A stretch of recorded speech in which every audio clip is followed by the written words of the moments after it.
CIDG naman tiniyak sa pamilya ng missing sabongeros na mabibigyan sila ng hustisya. Ang detalye balita mo, RH52, Edniel Parosa. Edniel.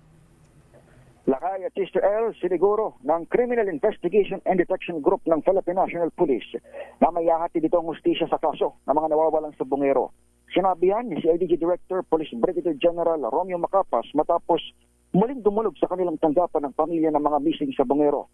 Pero aminado si Macapas na hindi nila masasabi kung gaano katagal pa ang tatakbo ng investigasyon sapagkat nakabatay pa rin sila sa salaysay ang isang individual. Sa ngayon ay kasama ang CIDG sa nakatukang manguna, hindi lamang doon sa pagharap ng mga labi, kundi maging sa eksaminasyon ng mga unang nahanap na kalansaya.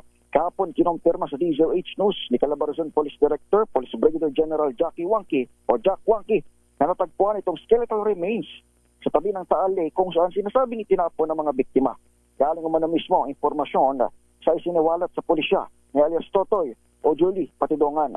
Gihit naman ng CIDG, ayaw nilang bumasi lamang sa naturang pahayag at patuloy sila sa paghanap ng ebidensyang titindig sa korte.